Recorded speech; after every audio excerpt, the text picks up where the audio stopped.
Buenas tardes. En esta oportunidad estaremos hablando acerca de los problemas en pozos productores. Es importante mencionar que una vez que un pozo ha sido perforado, completado y terminado, comienza su etapa productiva. Es importante destacar que el pozo originalmente produce con un potencial estimado, supongamos, un ejemplo de 2.000 barriles netos iniciales, por dar un número. Ahora bien, es importante acotar que durante la vida productiva de este, el potencial de producción puede verse afectado por múltiples razones. Veamos un pequeño ejemplo en la imagen ilustrativa anexa dentro de la presentación, el cual representa el comportamiento de producción de un pozo que el cual llamaremos pozo A. Según se estima en esas tres curvas, las cuales representan el comportamiento de producción del pozo a partir de mediados del mes de julio aproximadamente del año 2014, donde inicia su producción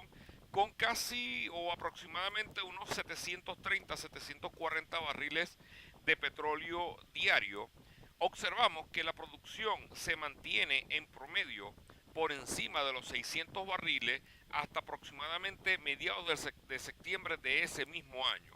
en el cual comienza a presentar una declinación abrupta hasta llegar inclusive a más o menos mediados de noviembre, eh, a cero prácticamente. Es importante acotar que allí en ese punto sucedió algo que afectó la productividad del mismo. Luego vemos que a partir de esa fecha se debió haber realizado un trabajo específicamente en este punto en el cual levantó un poco más de 300 barriles por día de petróleo, pero luego fue declinando más o menos hasta unos 200 barriles ya para, digamos, entrado el año 2015, donde debió haberse realizado por este pico, esta recuperación que vemos aquí, algún otro trabajo de rehabilitación y así sucesivamente. Es importante acotar que estas curvas representan, por ejemplo, las que están en este momento, lo que sería el caudal de petróleo diario o los barriles producidos por día versus la línea verde con negra continua, disculpen, el petróleo acumulado producido por este pozo en barriles. En la curva del medio representa lo que sería el corte de agua y sedimento y y lo que sería la línea sur continua, el agua acumulada producida diaria. Y en la parte inferior se representa el comportamiento de la relación gas-petróleo versus la relación gas-petróleo acumulada en pies cúbicos barriles. Por consiguiente, los factores de baja tasa de producción pueden resultar de varios factores, los cuales pueden ser a nivel de yacimiento, a nivel del pozo e inclusive a nivel de superficie, los cuales afectan o generan alteraciones en cuanto al comportamiento de producción de normal del sistema pozo-yacimiento. Entre los factores que debemos mencionar se encuentran, por ejemplo, debido a la baja permeabilidad de la formación, baja presión de yacimiento, daño de formación, taponamiento de la vecindad del pozo o la tubería de producción, alta viscosidad del crudo, excesiva contrapresión sobre la formación e inadecuado sistema de levantamiento. Por consiguiente, en cuanto a lo que es la baja permeabilidad en el yacimiento, debemos acotar lo siguiente. Esta puede ser representativa o característica a nivel regional o a nivel puntual, es decir, local, bien sea dentro de un pozo o en la vecindad de un pozo o en el área en particular de un yacimiento. Es importante acotar que cuando se ha establecido que una de las principales causas de la pérdida de productividad es en un yacimiento, es la baja permeabilidad, debe ser considerado junto a otras posibles causas de baja productividad, como por ejemplo daño de formación. Seguidamente debemos indicar que la característica básica de un yacimiento con presencia de baja permeabilidad es que existe una rápida declinación de producción, es decir, una vez iniciada la misma, cae abruptamente. Ahora bien, de no existir suficiente información petrofísica para definir la baja productividad, las pruebas de producción y presión pueden servir para diferenciar entre baja permeabilidad o daño de formación como causa de la productividad en formaciones con baja permeabilidad. En cuanto a la baja presión, debemos indicar que el nivel de presión de un yacimiento está estrechamente relacionado con los mecanismos de producción, bien sea empuje hidráulico, capa de gas inicial, casquete de gas secundario, expansión roca-fluido, segregación gravitacional o una combinación de ambos. Es por ello que se deben tener siempre en cuenta un excelente control sobre las mediciones de presión que permitan al ingeniero de yacimiento definir a tiempo el comportamiento de esta, lo cual ayuda significativamente a definir cuál es el mecanismo de producción natural dominante dentro del yacimiento en particular.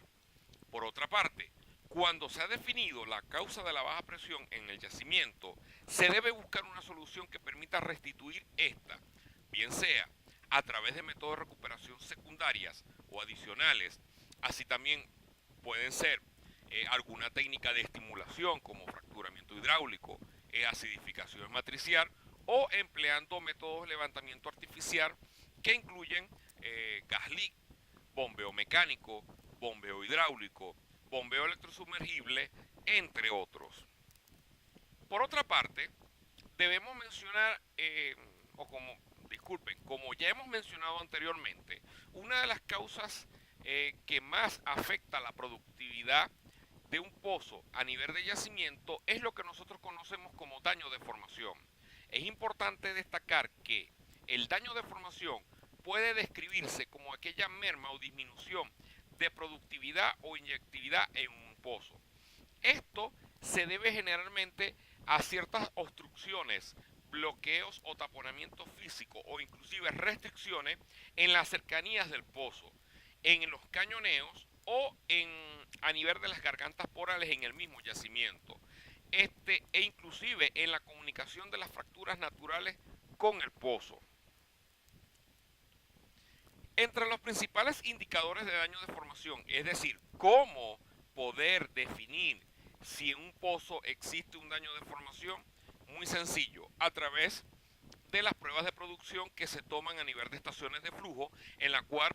al ser descargada en el software corporativo que presente la empresa, se puede reflejar una caída abrupta en la producción del mismo. Una técnica ampliamente utilizada hoy en día para cuantificar cuánto es el daño presente en un pozo es las denominadas pruebas de restauración o declinación de presión.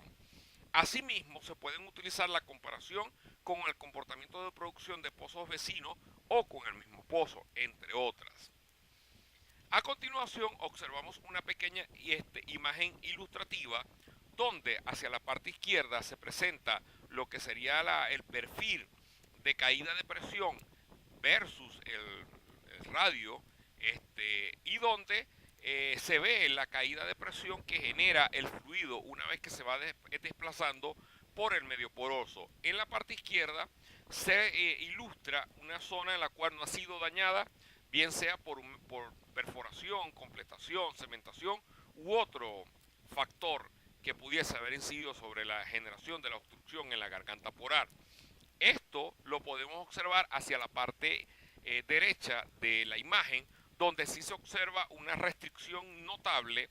donde, valga la redundancia, se presenta una caída de presión excesiva. Repito, una caída de presión excesiva. Debido principalmente a la presencia del taponamiento u obstrucción física que hemos mencionado. Ahora bien,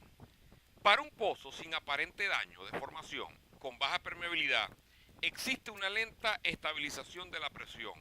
Esto requiere por lo general de días o semanas para lograr estabilizarla. Por otra parte, debemos acotar que para un pozo con daño de formación y con alta permeabilidad de presión del yacimiento, podría estabilizar en poco tiempo y el efecto del daño podría determinarse mediante pruebas de restauración o declinación de presión.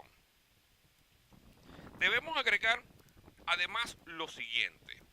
Cuando existen varias zonas abiertas a producción a través de la misma completación, se requiere de un registro de producción que permita determinar las zonas permeables que están contribuyendo o no a la producción. Es importante mencionar que los registros de producción, también conocidos como PLT, son herramientas de última generación que permiten evaluar de manera cualitativa y cuantitativa eh, cuánto aporta cada intervalo abierto a producción y cuánto se está robando si tenemos zonas de menor presión.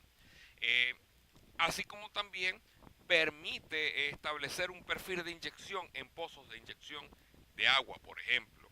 Adicionalmente, en zonas de mayor permeabilidad, bien sea que han sido generadas por fracturas naturales a través de esfuerzos de sobrecargas o inducidas por fracturamiento hidráulico, estas pudiesen estar taponadas u obstruidas. Por otra parte, es importante destacar que para poder establecer diferencias claras en cuanto a la declinación de producción por defecto del taponamiento u obstrucción física generada en la formación, se requiere de un estudio de yacimiento más detallado, ya que una comparación con los pozos vecinos podría no resultar suficiente debido a que todos los pozos podrían estar en las mismas condiciones de daño. En cuanto al taponamiento en las cercanías del pozo o tubería, es importante destacar que cuando existe una baja en la productividad de un pozo, la primera opción es revisar el sistema de levantamiento artificial, a ver si existe algún problema, por ejemplo, con la inyección de gas, a ver si existen problemas con las bombas de subsuelo, bien sea electrosumergible o cavidad progresiva, entre otros. Y la segunda opción, verificar el posible taponamiento de la tubería, bien sea los cañoneos o la vecindad del pozo. Es decir, la última opción es llegar a nivel del yacimiento. Es importante destacar que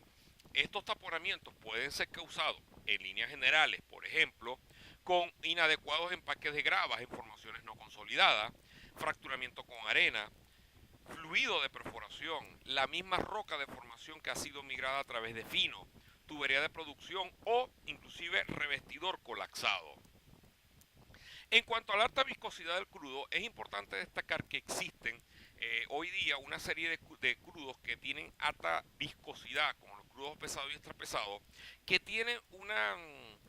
característica muy peculiar. Su capacidad de desplazamiento es baja. Es importante destacar que es normal observar alta viscosidad de petróleo cuando se está produciendo un yacimiento bajo el mecanismo de empuje por gas en solución, ya que a medida que se libera gas, la viscosidad tiende a incrementar la solución o incrementarla, perdón. Ahora bien, la alternativa de solución para este tipo de problema puede ser utilizar un sistema de levantamiento artificial. Ahora bien, si el problema de producción del pozo es por efecto de alta viscosidad debido a la presencia de una emulsión que también se puede generar en el subsuelo, una emulsión crudo-agua, en la densidad del pozo, una solución práctica es utilizar tratamientos que contengan surfactantes para poder romper esa emulsión o invertir la emulsión. En cuanto a la excesiva contrapresión contra la formación, debemos indicar que la excesiva contrapresión sobre la formación puede causar una apreciable reducción de la producción de petróleo o gas y más aún la inactividad del pozo. Por consiguiente, este problema puede ser causado por taponamiento de las perforaciones, reductores en fondo y en superficie, separadores gas-petróleo, taponamientos de líneas de flujo, tubería de producción o revestidor de baja medida, excesiva contrapresión en la línea de flujo, en el sistema de flujo o separador gas-petróleo inclusive. En cuanto al inadecuado sistema de levantamiento, debemos indicar que si el levantamiento artificial ya está instalado, puede existir un daño inadecuado, un método inadecuado o mal funcionamiento del equipo como causa de declinación de producción. Es importante acotar que se deben realizar un análisis detallado de los diferentes problemas que pudiesen presentarse a través de los sistemas de levantamiento como bombeo mecánico, electrosumergible, cavidad progresiva, entre otros.